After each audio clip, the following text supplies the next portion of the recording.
Lesson 35, the Cabinet. The Cabinet. These are the heads of the 15 executive departments of the federal government. The Cabinet secretaries are nominated by the incoming president and confirmed by the Senate. Take a look at Donald Trump's cabinet, and we'll take you through these cabinet positions, and more importantly, what are the executive departments? What role does each executive department play? Remember, you have the EOP, the Executive Office of the President, at the top of the federal bureaucracy, government by bureau or department. And then below the EOP are the 15 executive departments of the federal government. The cabinet secretaries head those.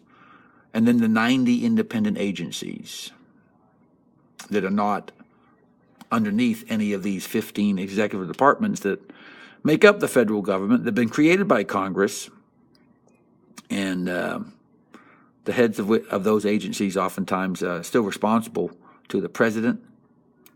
Okay, Department of State. First, this presentation is in the order in which these departments were created. George Washington created the first cabinet position, the Department of State. The current head is Rex Tillerson. And they carry out foreign policy of the president. They supervise our ambassadors and other U.S. diplomats. They represent the United States at the United Nations. They are involved in diplomacy, negotiations, communications with other diplomats from other countries. Department of State, by the way, fifth in line to be president. Department of Treasury was the second position created by George Washington.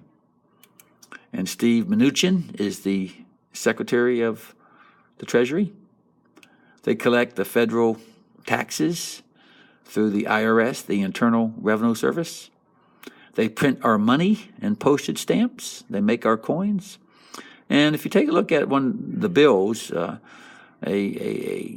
bill that was printed underneath or by the Department of Treasury that is overseen by Steve Mnuchin will have his signature on the bill. So the Secretary of Treasury's signature is printed on all our currency. Department of Defense was the third position created by George Washington. Secretary James Mattis. Originally it was the Department of War, but we renamed that as the Department of Defense. They maintain the Army, Marine Corps, our Navy, our Air Force.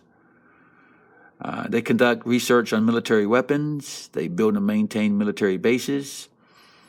And the Department of Defense, the spending on the Department of Defense is greater than all these other departments combined by far. In fact, we spend a lot of our federal budget dollars on the Department of Defense.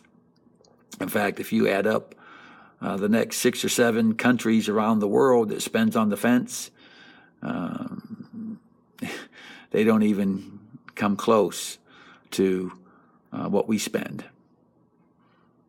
And the Department of Defense, of course, think about it. You have all your soldiers, your military personnel, the salaries, their salaries, the military bases, all the military systems. You can imagine how costly and how expensive is the Department of Defense.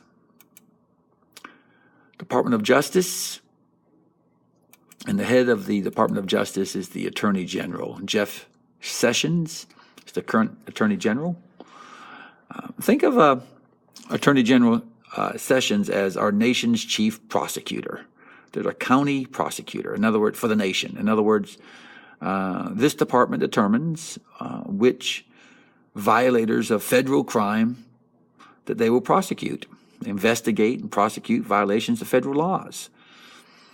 So, the FBI is a part of the Department of Justice. They operate our federal prisons, or the Department of Justice operates our federal prisons. They represent the federal government in lawsuits. So the Department of Justice is a really important executive department of government. All these are important, of course, but in terms of law and order, the Department of Justice prosecutes our violators of federal laws. Department of the Interior, headed by Ryan Zinke, they manage our national parks and other federal lands. Think of Yellowstone or Yosemite. They protect wild fish, wildlife, other natural resources. They have the endangered species list of animals on that list. Very, very important executive department. Department of the Interior. Notice 1849. So we went many, many years before we started to expand the federal bureaucracy. 1862, Department of Agriculture. Sonny Perdue is the current Secretary of Agriculture. They provide assistance to farmers. They inspect our food processing plants, USDA. So it's our meats that are stamped, meaning FDA approved, meaning the meat that you purchase from the grocery store is good meat. It's not spoiled. It's not rotten. It's been inspected. The plants have been inspected. They run the food stamp and school lunch programs. The food stamp program is now called SNAP, S-N-A-P. You don't have stamps anymore. You have a card. It's a supplemental nutrition assistance program. We'll talk more about that when we get to the role of the federal government in our economy. They also work, Department of Agriculture works to control animal and plant disease, like mad cow disease. Department of Commerce, a little bit out of order, 1903. My apologies on that. Wilbur Ross is the current secretary. Think of commerce as business activity, right? Commercial activity, trade. So they provide, or this department provides assistance to American businesses. It is the Department of Commerce that does conduct our national census every 10 years, Department of Commerce. They issue our patents and trademarks, copyrights for inventions, which is a delegated power of Congress, Article 1, Section 8. They maintain our official weights and measures, Department of Commerce. Department of Labor, Andrew Puzder is our current Secretary of Labor under President Trump. Think of labor as in the workforce, our nation's workforce. They enforce laws on minimum wage, job discrimination, working conditions. They help run job training and unemployment programs, provide statistics on changes in price and levels of employment. They'll come up with the CPI each month, the Consumer Price Index, to help measure inflation. And they also calculate levels of employment, the unemployment rate, which are released each month as well. That's all under the Department of Labor. Department of Health and Human Resources, Tom Price, Secretary Price, Secretary of Health and Human Services or Resources.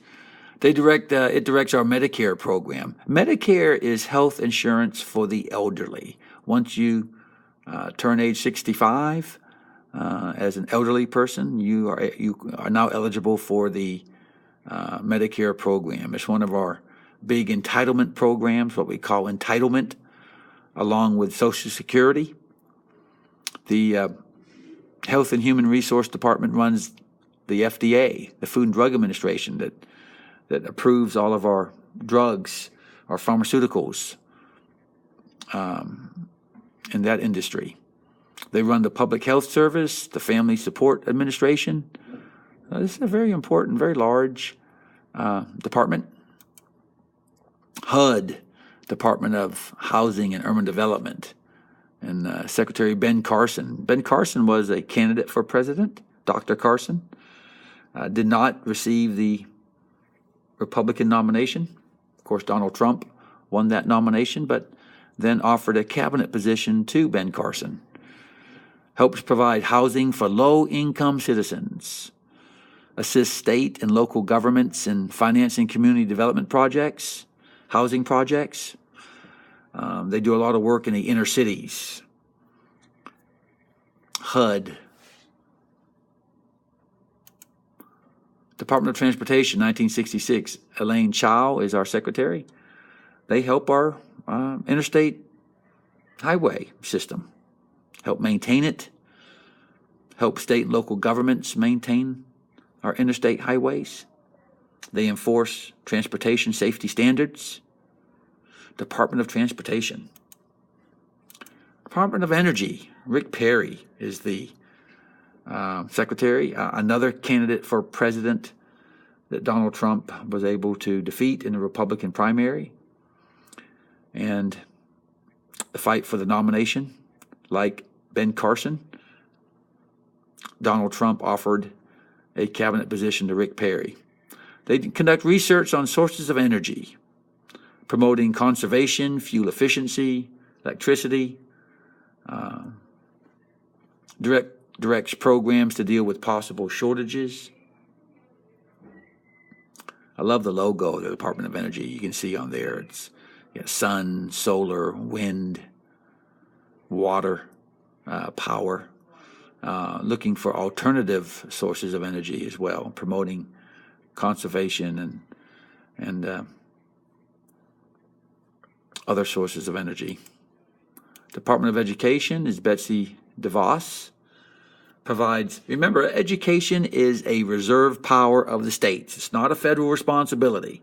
So the Federal Department of Education basically plays an assistance role, providing assistance to elementary, high school, college educational programs, conducts research, provides statistics, promotes equal access to educational opportunities. So the federal government does not have a large role in education because it's not a delegated power of the states. It's a reserve power. It's not a delegated power of Congress, excuse me. It's a reserve power of the states. Department of Veterans Affairs. David Shulkin is our Secretary of Veteran Affairs. They help out our veterans, the VA hospitals, medical, educational, financial help to those who have served in the armed forces. The VA, I mentioned the VA hospitals, very important for veterans to gain health treatment through those hospitals. But the Department of Veteran Affairs, created to really help out those who have veterans of our armed forces. And then the most recent department of the federal government is Department of Homeland Security. It was created in 2003 after the 9/11 attacks. We kind of reorganized a lot of our security apparatus. FEMA is put under the Department of Homeland Security now, the Federal Emergency Management Agency. The TSA, you may have heard a lot about that. If you are a frequent flyer, you know about the TSA because of all the security checks that one has before they get on a plane, the Transportation Security Administration. The Secret Service is part of Homeland Security. Secret Service originally was designed to go after counterfeiters, but now it has the role of protecting the president and vice president. And the Coast Guard and U.S. Customs, they're part of the Department of Homeland Security. And the current Secretary of Homeland Security is Kirstjen Nielsen. So that concludes lesson 35 on the cabinet.